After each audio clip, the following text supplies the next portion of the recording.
The funnel effect में आपका स्वागत है। आज की बातचीत का विषय है एसिंक्रोनस रिक्वेस्ट रिप्लाई पैटर्न। हम सब मॉडर्न वेब एप्लीकेशंस और एपीआईज की दुनिया में रहते हैं। जब हम किसी ऐप पर एक बटन दबाते हैं तो हम चाहते हैं कि सब कुछ पलक झपकते ही हो जाए, 100 मिलीसेकंड से भी कम में। लेकिन क्या होता है जब बैकग्राउंड में होने वाला काम लंबा हो? सोचिए, एक बड़ी फाइनेंशियल रिपोर्ट जनरेट करना या एक हाई डेफिनेशन वीडियो को प्रोसेस करना। इन कामों में मिनटों या घंटे भी लग सकते हैं। यहीं पर ट्रेडिशनल सिंक्रोनस मॉडल की दीवारें सामने आ जाती हैं। बिल्कुल। और ये दीवारें बहुत मजबूत होती हैं। मुख्य समस्या ये है कि क्लाइंट यानी आपका ब्राउज़र या मोबाइल ऐप एक रिस्पॉन्स के लिए अनिश्चित काल तक इंतजार नहीं कर सकता। अगर कोई टास्क मिनटों का है तो एक लाइव HTTP कनेक्शन बनाए रखना न तो प्रैक्टिकल है और ना ही रिलायबल। आज हम जिस पैटर्न पर चर्चा कर रहे हैं वो माइक्रोसॉफ्ट के अज्योर आर्किटेक्चर सेंटर के सोर्सेस पर आधारित है और ये इसी समस्या का एक बहुत ही कह सकते हैं शानदार समाधान है।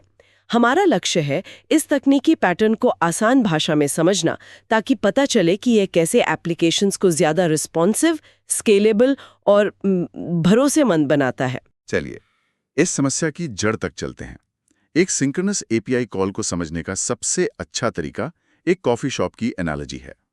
आप काउंटर पर जाते हैं, एक एस्प्रेसो का ऑर्डर देते हैं और वहीं खड़े होकर इंतजार करते हैं।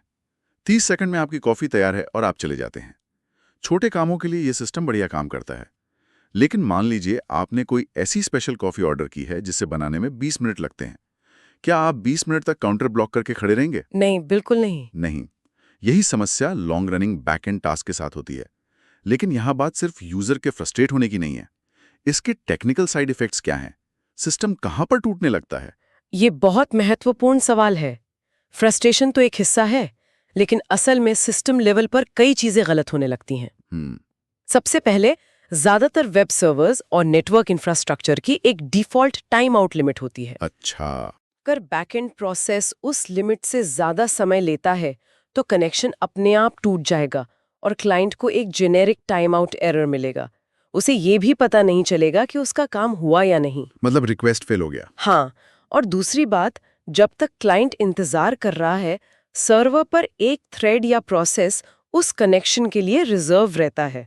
अगर ऐसे हजारों लॉन्ग रनिंग रिक्वेस्ट आ जाएं, तो सर्वर के सारे रिसोर्सेज खत्म हो जाएंगे और वो नए रिक्वेस्ट हैंडल करना बंद कर देगा। पूरा सिस्टम ठप पड़ सकता है। मतलब ये सिर्फ स्लो नहीं होता, ये पूरे सिस्टम को गिरा सकता है। एग्जैक्टली। और कुछ आर्किटेक्चर इस समस्या को मैसेज ब्रोकर या क्यू का इस्तेमाल करके हल करने की कोशिश करते हैं। रिक्वेस्ट और रिस्पॉन्स को अलग-अलग क्यूज में डाल दिया जाता है। ये सिस्टम को स्केलेबल तो बनाता है, पर क्लाइंट को ये बताना कि काम पूरा हो गया है बहुत जटिल हो जाता है। कैसे? इसके लिए क्लाइंट को भी एक लिसनिंग एंड पॉइंट बनाना पड़ता है, जो हमेशा संभव नहीं होता। हमें एक ऐसे समाधान की जरूरत थी जो सिंपल हो और मौजूदा HTTP स्टैंडर्ड्स पर ही काम करे। तो यहीं पे असिंक्रोनस रिक्वेस्ट रिप्लाई पैटर्न आता है। अगर हम कॉफी शॉप की एनोलॉजी पर वापस जाएं, तो ये ऐसा है जैसे आपने अपनी 20 मिनट वाली स्पेशल कॉफी ऑर्डर की और बरिस्टा ने आपको एक टोकन नंबर देके कहा, आप जाके बैठ जाइए, 15-20 मिनट बाद इस टोकन नंबर से अपना स्टेटस पता कर लीजिएगा। आपने इंतजार करना नहीं छोड़ा, लेकिन अब आप काउंटर पर बंधे हुए नहीं है। आपने इंतजार को ट्रैकिंग में बदल दिया है। ये एकदम सटीक एनोलॉजी है। ये क्लाइंट को ब्लॉक होने से बचाता है और इसकी खूबसूरती ये है कि ये सब कुछ स्टैंडर्ड HTTP स्टेटस कोड्स और हेडर्स का इस्तेमाल करके किया जाता है। किसी नई फैंसी टेक्नोलॉजी की जरूरत नहीं है, बस HTTP के नियमों का ही एक बहुत चालाक इस्तेमाल है। अच्छा, तो ये काम कैसे करता है? मान लीजिए मैं क्लाइंट हूं और मुझे एक बड़ी रिपोर्ट जनरेट करनी है। मैंने API को रिक्वेस्ट भेजा, अब क्या होगा? चलिए इसे स्टेप बाय स्टेप समझते हैं। पहला स्टेप, आप यानी क्लाइंट API को एक सामान्य सिंक्रोनस कॉल करते हैं। मान लीजिए एक पोस्ट रिक्वेस्ट जिसमें रिपोर्ट के पैरामीटर्स हैं। ठीक है। दूसरा, API सबसे पहले रिक्वेस्ट को वैलिडेट करेगा। क्या पैरामीटर सही हैं? क्या यूजर ऑथराइज्ड है? अगर रिक्वेस्ट में कोई गड़बड़ी है तो API तुरंत HTTP 400 मतलब बैड रिक्वेस्ट जैसा एरर कोड भेजकर बात खत्म कर देगा। सिंपल। पर अगर रिक्वेस्ट वैलिड है तो API उस लंबे काम को शुरू नहीं करेगा। अच्छा। इसके बजाय वो उस काम को एक बैकग्राउंड वर्कर या मैसेज क्यू में डाल देगा और क्लाइंट को तुरंत एक जवाब भेजेगा। ये जवाब होगा HTTP 202 एक्सेप्टेड। एक्सेप्टेड। हाँ, ये कहने जैसा है, हाँ, हमें आपका रिक्वेस्ट मिल गया है, ये वैलिड है और हमने इसे प्रोसेस करने के लिए स्वीकार कर लिया है। अब आप जा सकते हैं। ठीक है, अब चौथा स्टेप। अब आता है सबसे महत्वपूर्ण हिस्सा। इस 202 रिस्पॉन्स के साथ एक लोकेशन हेडर भी आता है, जिसमें एक नया URL होता है। ये URL उस काम का टोकन नंबर है। इसे स्टेटस एंड पॉइंट कहते हैं। एक मिनट, तो एपीआई ने बस एक्सेप्टेड कहकर एक तरह से पल्ला झाड़ लिया। अब क्लाइंट को कैसे पता चलेगा कि काम कब पूरा होगा? मुझे लगता है क्लाइंट अब उस स्टेटस यूआरएल पर बार बार रिक्वेस्ट भेजना शुरू कर देगा। कैसे सर्वर पर एक अलग तरह का लोड नहीं बढ़ जाएगा? ये तो डिनायल ऑफ सर्विस अटैक जैसा लग सकता है। बेहतरीन सवाल। और यहीं इस पैटर्न की असली स्मार्टनेस सामने आती है। अब बिल्कुल सही है, अगर क्लाइंट हर सेकंड रिक्वेस्ट भेजने लगे तो हम एक समस्या को हल करके दूसरी खड़ी कर देंगे। इसीलिए 202 रिस्पॉन्स में लोकेशन हेडर के साथ एक और हेडर भेजा जा सकता है, और वो है रीट्राई आफ्टर। Retry after. हाँ, ये हेडर क्लाइंट को बताता है कि अगली बार स्टेटस चेक करने से पहले कम से कम 10 सेकंड या 1 मिनट रुको। ये सर्वर का तरीका है क्लाइंट को कहने का कि मुझे परेशान मत करो, मैं तुम्हें खुद बता रहा हूँ कि कब वापस आना है। ये तो बहुत क्लेवर है। सर्वर खुद ही ट्रैफिक को कंट्रोल कर रहा है, तो क्लाइंट रीट्राई आफ्टर में दिए गए समय के बाद उस लोकेशन यूआरएल पर एक गेट रिक्वेस्ट भेजता है। तब क्या होता है? तब 2-3 चीजें हो सकती हैं। जब क्लाइंट उस स्टेटस URL को चेक करता है तो अगर काम अभी भी चल रहा है तो स्टेटस एंड पॉइंट एक HTTP 200 यानी ओके रिस्पॉन्स भेजेगा, जिसके बॉडी में इन प्रोग्रेस या रनिंग जैसा स्टेटस होगा। ओके, काम चल रहा है।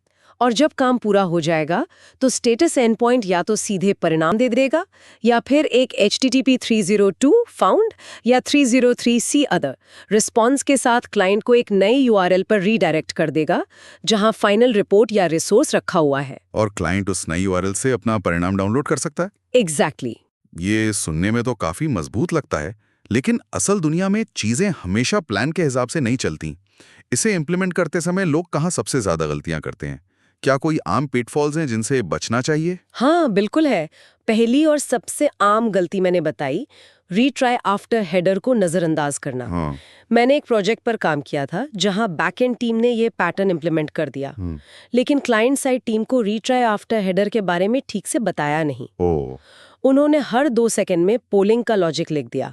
जैसे ही सिस्टम पर लोड बढ़ा, हमारा status and point he crash हो गया। बाप रे। ये एक सबक था जो हमने बहुत मुश्किल से सीखा। और एरर हैंडलिंग का क्या? अगर बैकग्राउंड प्रोसेस फेल हो जाए तो क्लाइंट तो बस इन प्रोग्रेस देखता रहेगा और फिर अचानक कुछ नहीं। ये दूसरा बड़ा PH है। अगर बैकग्राउंड प्रोसेस में कोई एरर आती है तो उस एरर की जानकारी को लोकेशन URL पर ही सेव किया जाना चाहिए। जब क्लाइंट अगली बार स्टेटस चेक करे तो उसे 200 ओके के बजाय एक 400x एरर कोड मिलना चाहिए, जैसे 404 नॉट फाउंड अगर जॉब ID ही गलत हो, या 409 कॉन्फ्लिक्ट अगर कोई बिजनेस लॉजिक फेल हुआ हो। मतलब एरर मैसेज के साथ। हाँ, ताकि क्लाइंट को पता चले कि गड़बड़ क्या हुई। सिर्फ प्रोसेस को चुपचाप मरने देना सबसे खराब यूजर एक्सपीरियंस है। और क्या हम इस चलते हुए प्रोसेस को कैंसिल कर सकते हैं? मान लीजिए मैंने एक रिपोर्ट जनरेशन शुरू की और फिर मुझे एहसास हुआ कि मैंने गलत पैरामीटर्स दे दिए। ये एक एडवांस्ड और बहुत जरूरी फीचर है। हाँ, कैंसिलेशन पॉसिबल है, लेकिन इसे इम्प्लीमेंट करना आसान नहीं होता। इसके लिए आपको स्टेटस एंड पॉइंट पर गेट के अलावा एक डिलीट वर्ब को भी सपोर्ट करना होगा। ओके, एक डिलीट रिक्वेस्ट। हाँ, जब क्लाइंट उस URL पर डिलीट रिक्वेस्ट भेजता है तो बैकएंड को उस रनिंग प्रोसेस को ढूंढकर उसे ग्रेसफुली स्टॉप करने का सिग्नल भेजना होता है। इसका मतलब सिर्फ रिक्वेस्ट को इग्नोर करना नहीं है, बल्कि अगर उसने कुछ टेम्परेरी फाइल्स या डेटाबेस एंट्रीज बना दी हैं तो उन्हें क्लीनली रोल बैक करना भी शामिल है। तो ये कॉम्प्लेक्सिटी बढ़ा देता है। काफी बढ़ा देता है। ठीक है, तो ये सब जानने के बाद अब असली सवाल पर आते हैं। मान लीजिए हम 2 अलग-अलग एप्लीकेशंस बना रहे हैं। पहला, एक ऐसा ऐप जो यूजर के DNA सीक्वेंस को एनालाइज करता है, जिसमें घंटों लग सकते हैं। ठीक है। दूसरा, एक रियल टाइम चैट एप्लीकेशन। ये पैटर्न कहाँ फिट बैठता है? ये एक शानदार तरीका है इसे समझने का। DNA एनालिसिस वाले सिनेरियो के लिए ये पैटर्न एकदम परफेक्ट है।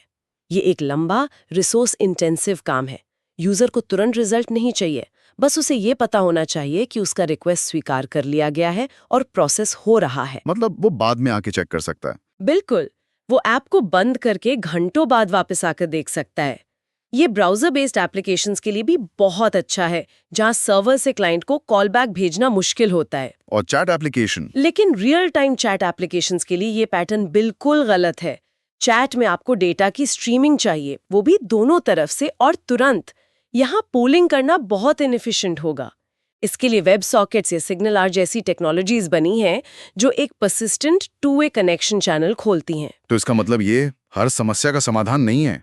हमें ये भी जानना चाहिए कि इसे कब नहीं इस्तेमाल करना है। निश्चित रूप से, अगर आपके पास एज योर इवेंट ग्रिड जैसी सर्विसेज हैं जो सर्वर साइड पुश नोटिफिकेशंस को आसान बनाती हैं, तो वो ज्यादा बेहतर हो सकती हैं। वेबहुक्स की तरह? हाँ, अगर क्लाइंट और सर्वर दोनों आपके कंट्रोल में है और नेटवर्क इजाजत देता है, तो वेबहुक्स भी एक अच्छा विकल्प हो सकता है, जहां सर्वर काम पूरा होने पर क्लाइंट के दिए हुए यूआरएल पर खुद ही नोटिफिकेशन भेजता है। ये पैटर्न खास तौर पर उन सिनेरियोज में चमकता है जहां क्लाइंट साइड फायरवॉल या लेगेसी सिस्टम्स की वजह से कॉलबैक संभव नहीं है। हमने रिस्पॉन्सिवनेस और यूजर एक्सपीरियंस की बात की, लेकिन अगर हम बड़े स्केल पर देखें तो रिक्वेस्ट और रिप्लाई को इस तरह अलग करने का बिजनेस पर क्या असर पड़ता है? क्या इससे पैसे भी बचते हैं?